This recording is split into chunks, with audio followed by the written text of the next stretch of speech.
Muy bien, listo para comenzar esta nueva sesión de Aprende en Casa, un espacio dedicado para ustedes y su preparación. Alumnas y alumnos de primer grado de secundaria, sean bienvenidas y bienvenidos.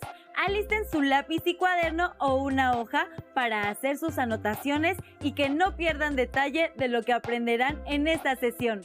Recuerden que después integrarán dichas anotaciones en su carpeta de experiencias. Antes de empezar, les recordamos que estamos en una etapa de contingencia y por ello aprovechamos los avances tecnológicos para llegar a ustedes a través de la televisión abierta y en línea, mediante diversos espacios y plataformas de la web. Se trata de una propuesta diferente en materia de educación, con la cual esperamos que desde su casa o el lugar en el que estén pasando esta contingencia puedan mantenerse al tanto de los contenidos de las asignaturas que conforman el programa escolar. Los temas que abordarán en estas sesiones les serán de mucha ayuda para su crecimiento y desarrollo personal, sobre todo si durante la contingencia mantienen la paciencia y trabajan de forma colaborativa con el resto de su familia y las personas con las que se encuentran reunidas o reunidos. Ahora sí, es tiempo de entrar en materia y decirles que en esta sesión abordarán un tema que les resultará de gran interés. Este es el derecho a la libertad. Importantísimo tema sin duda, y es que no hay bien más preciado que el de la libertad. Pero para defender la libertad, ahí donde está bajo amenaza o ha sido suprimida, es preciso conocer en qué consiste, cómo se expresa, cuáles son sus límites y cuáles las consecuencias de perderla. Para comprender mejor de lo que se trata esta sesión, las y los invitamos a ver el siguiente video. Es que no puede ser. Es increíble que esté pasando esto hoy en día. ¿Cómo pueden prohibir ver un partido de fútbol a las seguidoras iraníes? Sí, y según la nota les prohibieron también manifestarse. Pero tienen derecho a mostrar que no están de acuerdo. Claro, y también tienen derecho a opinar y a ejercer su libertad. Pero parece que en ese país... La libertad es la facultad natural que tiene el ser humano de comportarse de una manera y de otra, o de no hacerlo, por lo que es responsable de sus actos. Así, una persona puede ejercer su derecho a la libertad, pero este termina donde empieza el derecho de la otra persona. La libertad puede ser individual o colectiva. La primera se centra en el individuo y la segunda en los grupos. Entre las libertades individuales se encuentra la libertad de pensamiento, así como la de opinión, de circulación y de religión. Y entre las libertades colectivas se encuentran la libre asociación, la libertad sindical, la de reunión pacífica y la de manifestación. Cuando elegimos o tomamos alguna decisión sobre qué hacer, cómo vestirnos, qué comer o a dónde ir, hacemos uso de nuestros derechos. También al transitar por donde queremos, ejercemos nuestro derecho al libre tránsito. Al decir lo que pensamos y manifestar nuestra opinión sobre lo que sucede en el mundo, también ejercemos nuestros derechos, en este caso, la libertad de opinión y de expresión.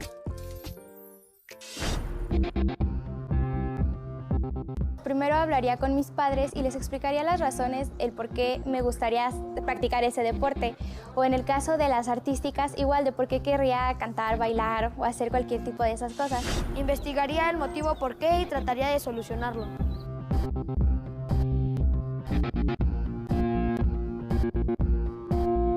Pues en vez de ir al cine o al parque nos reuniríamos en una casa y si no me dejarían salir por videollamada o mensaje.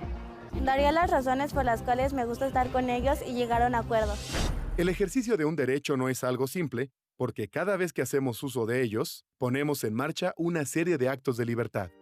Así, por ejemplo, al ejercer nuestra libertad de opinión, lo primero que hacemos es comunicar nuestra visión de las cosas o sucesos. También, previamente, realizamos un proceso de observación del objeto o hecho sobre el cual opinamos. Además, al opinar, por lo general intentamos convencer sobre la validez de nuestras ideas. Y muchas veces procuramos dar argumentos sólidos que den sustento a lo que opinamos. Todas y cada una de estas acciones son decisiones nuestras. Las realizamos por elección. Por eso constituyen una serie de actos de libertad que nos llevan a ejercer un derecho. Un brillante escritor español, Ramiro de Maeztu, aseveró que la libertad no tiene su valor en sí misma, hay que apreciarla por las cosas que con ella se consiguen.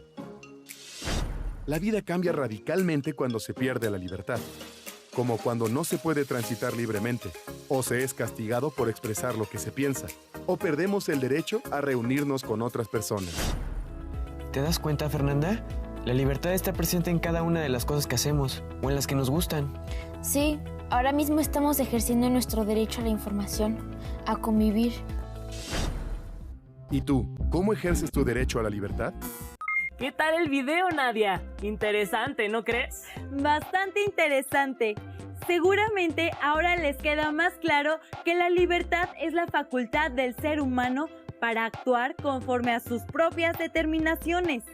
Claro, pero para que la libertad sea real, toda persona debe poder elegir entre distintas opciones, ya que de lo contrario, el acto y la libertad misma se convierten en una simulación. A mí me gustó mucho esa frase de que a la libertad hay que apreciarla por las cosas que con ella se consiguen. Interesante frase, y para hacerla efectiva, algo que no puede perder de vista es que al elegir de manera libre, se hacen plenamente responsables de sus actos y de las consecuencias de esos actos. Eso quiere decir que no pueden atropellar los derechos de otras personas ni limitar sus libertades. El siguiente video, titulado La libertad y sus desafíos en la sociedad, les ofrece elementos para comprender mejor esto. Las y los invitamos a verlo.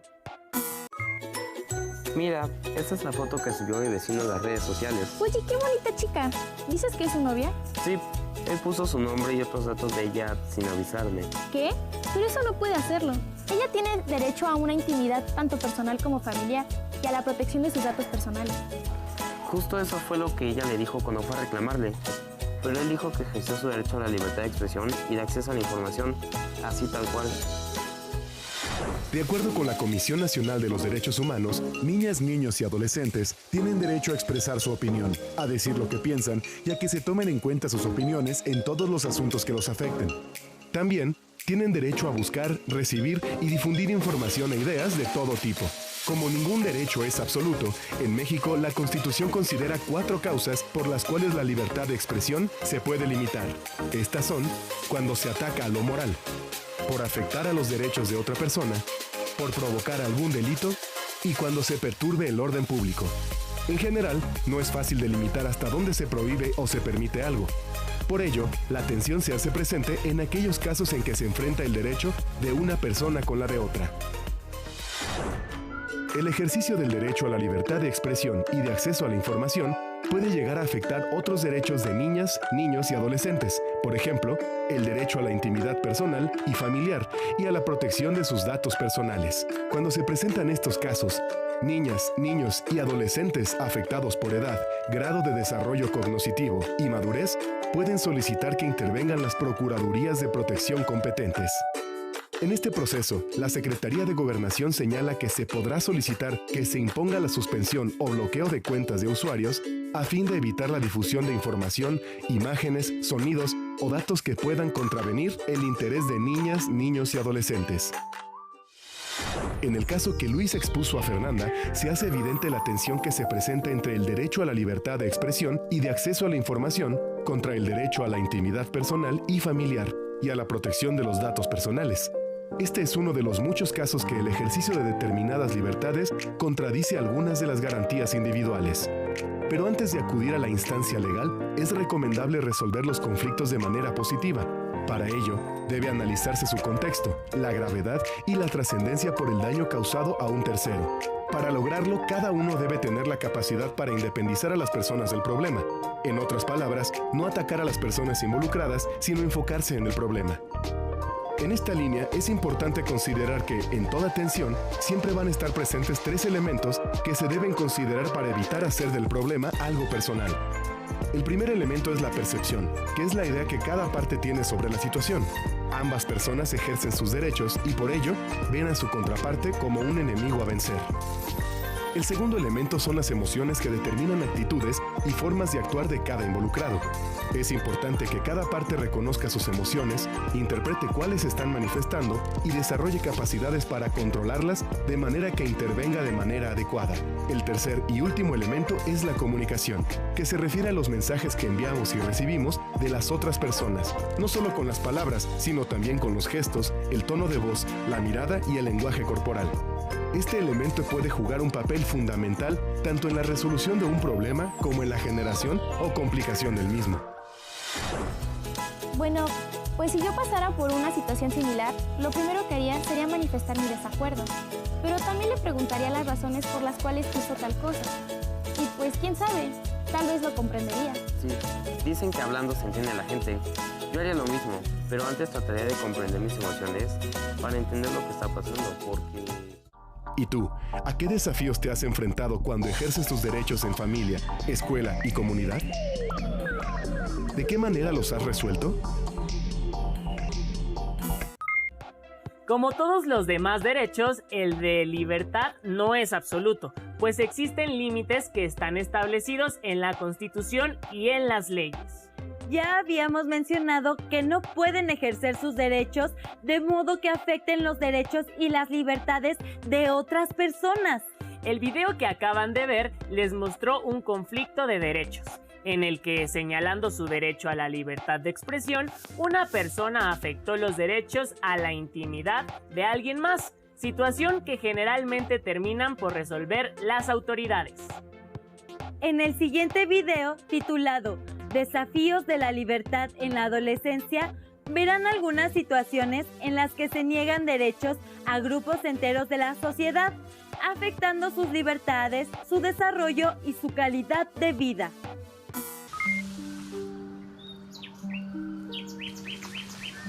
Hola, ¿qué haces? Hola. Buscando información sobre nuestros derechos. Me quedé picado con el caso de las mujeres iraníes que les prohíben ver un partido de fútbol. ¿O en serio qué encontraste? No me creerías si te lo dijera. ¿Sabías que en varios países las mujeres no tienen derecho a estudiar? Qué tristeza.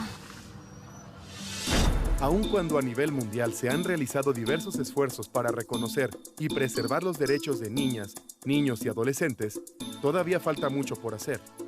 Por ejemplo, en el boletín de prensa de la organización Plan Internacional y la UNICEF, titulado El embarazo adolescente está ligado a la falta de oportunidades y la violencia sexual, se afirma que las niñas que quedan embarazadas antes de los 18 años rara vez pueden ejercer sus derechos a la educación, la salud, la protección y a un nivel de vida adecuado.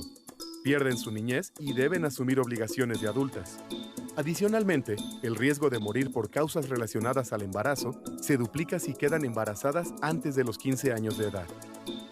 De acuerdo con el comentario anterior, el 11% de las niñas y adolescentes de todo el mundo contrae matrimonio antes de cumplir los 15 años, lo cual afecta sus derechos a la salud, la protección y a la educación. En el informe sobre el Estado Mundial de la Infancia, presentado en 2014, se señala que alrededor de un 15% de menores realiza trabajos que no solo afectan su derecho a la educación y al juego, sino que los someten a explotación económica. Así, en el actual panorama mundial, niñas, niños y adolescentes tienen que enfrentar un gran desafío por la defensa de sus derechos humanos y el ejercicio de su dignidad. Entre los casos más conocidos que han enfrentado este desafío, destaca el de Malala Yousafzai. La historia de Malala comienza con su llegada al mundo el 12 de julio de 1997, en Mingora, una localidad de Pakistán. Su padre, maestro de profesión, tenía una escuela y siempre se manifestó a favor de que las mujeres estudiaran, a pesar de que, en 2003 y 2009, los talibanes prohibieron a las niñas el acceso a la educación. Cuando Malala tenía 12 años de edad, cuestionó esta prohibición y no solo dio un discurso a un club de prensa local, sino que creó un blog donde hablaba de sus propias experiencias, usando el seudónimo de Gul Mackay. Pasaron solo unos meses para que el New York Times se interesara en su historia, por lo que Adam Elik e Irfan Ashraf crearon un documental para presentar el caso de Malala. Posteriormente, múltiples medios comenzaron a solicitarle entrevistas. y ella aceptaba a pesar de que la violencia se hallaba en plena efervescencia. En un informe del ejército de su país, se hablaba de niñas decapitadas y de la destrucción de decenas de escuelas. A pesar de ello, Malala siguió adelante. En 2011 ganó el Premio Nacional por la Paz en su país por sus actividades en defensa del derecho de las niñas a estudiar. Pero en octubre del siguiente año, un integrante del movimiento de los talibanes pakistaníes intentó asesinarla disparándole en reiteradas ocasiones. Una de las balas dio en su frente y se incrustó en el hombro, pero a pesar de la gravedad de las heridas, logró salvar la vida. La lucha de Malala cobró una gran fuerza. Se hizo acreedora a una gran cantidad de premios por su labor y en 2014 se convirtió en la persona más joven en recibir el Premio Nobel de la Paz. Debemos creer en el poder y la fuerza de nuestras palabras. Nuestras palabras pueden cambiar el mundo. ¿Tú qué harías si te prohíben tu derecho a estudiar? Pues no sé, pero no me quedaré con los brazos cruzados. Imagínate que... Acaban de ver las graves consecuencias que tiene la privación de derechos sobre la vida de las personas. Un ejemplo emblemático es el de la educación, que en el video se ilustró con la historia de Malala Yousafzai, una valiente defensora de derechos de las niñas a educarse y a aprender. Si las niñas no se educan en igualdad de condiciones que los niños, entonces se les condena a ser menos libres y a tener peores condiciones de vida, ahora y en el futuro. Lo que interesa subrayar del video es que cuando se le niegan libertades y derechos a una persona, se vulnera su dignidad. Pero, ¿qué es la dignidad humana? Para responder esta pregunta, las y los invitamos a ver el siguiente video. Se ha quitado el...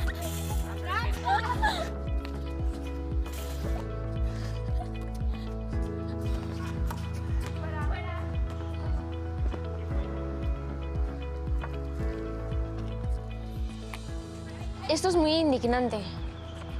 Sí. ¿Cómo pueden los de tercero estar humillando y maltratando a nuestro compañero por usar huaraches? Vamos a hablar con él. Vamos. La dignidad humana es el valor inalterable que tiene cada persona por el hecho de contar con capacidad para razonar y decidir. Todos los seres humanos somos portadores de una dignidad común, por encima de todas las diferencias que nos individualizan y nos distinguen a unos de los otros.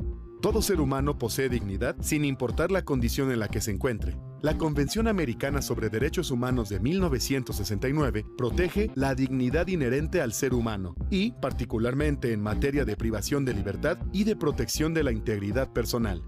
En 2009, la Carta Europea de Derechos Fundamentales dedicó su título primero a la dignidad, y a la cual vincula 4 derechos. 1. El derecho a la vida. 2. El derecho a la integridad de la persona. 3. La prohibición de la tortura y las penas, o tratos inhumanos o degradantes. 4. La prohibición de la esclavitud y del trabajo forzado.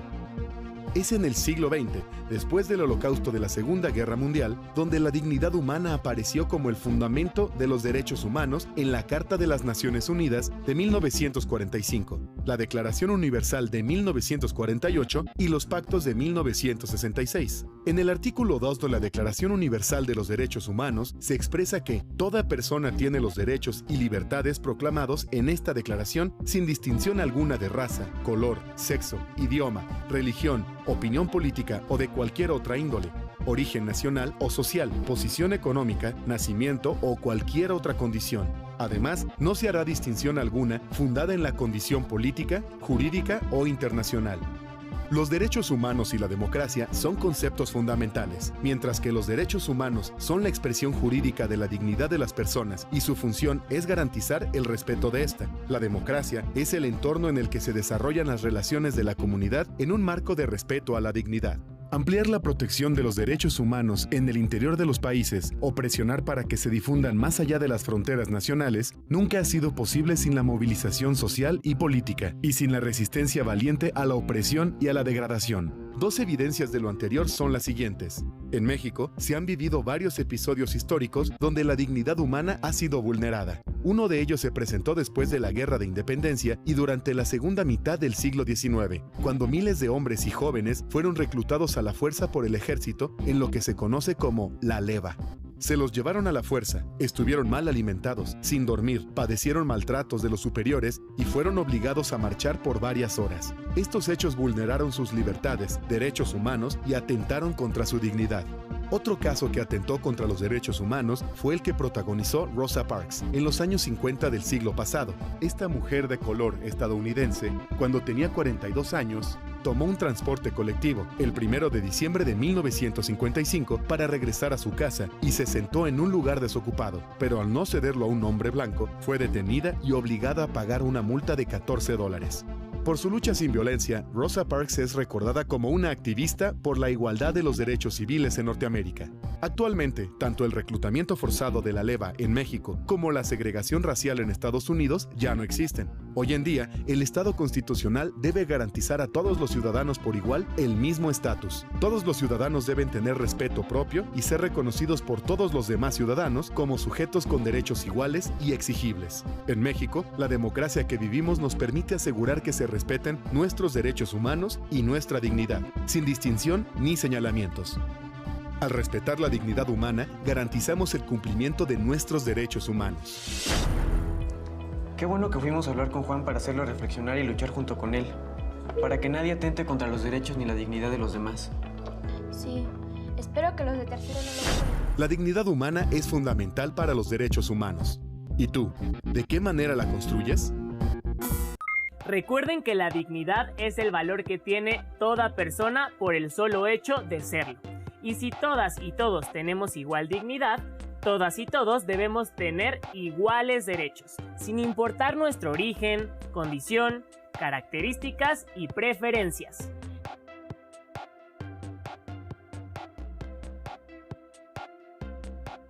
Estamos llegando al final de este programa, pero antes de despedirnos, las y los invitamos a reflexionar en torno a las siguientes preguntas. ¿De qué otras maneras creen que se le niega a alguien su dignidad? Piensen en ejemplos.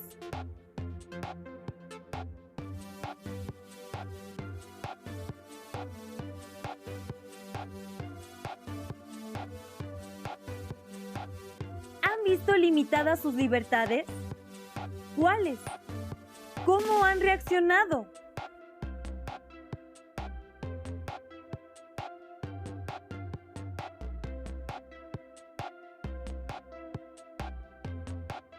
¿Cómo ejercen su derecho a la libertad? ¿Se ocupan de no dañar los derechos y las libertades de las demás personas?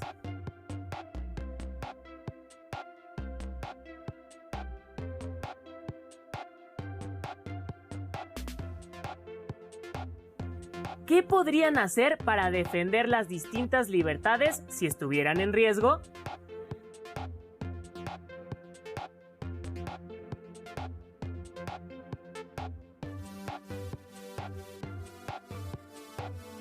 Reflexionen en torno a cada pregunta y pongan por escrito sus ideas y conversen sobre ellas con los miembros de su familia.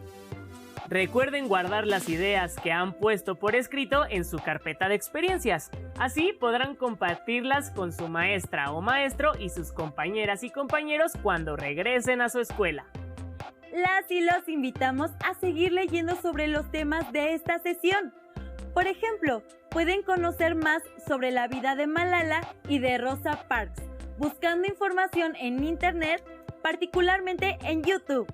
Les recomendamos además que en cuanto regresen a su escuela, busquen y lean el libro Hablemos de los años 60, La rebeldía de Enrique Rauschenberg, de la serie de libros del Rincón que se encuentra en las bibliotecas escolares. Van a aprender mucho de él. Recuerden cuidar su salud y la de su familia. Ahora sí, es hora de despedirnos, pero las y los invitamos a continuar con la programación de Aprende en Casa. ¡Hasta la próxima!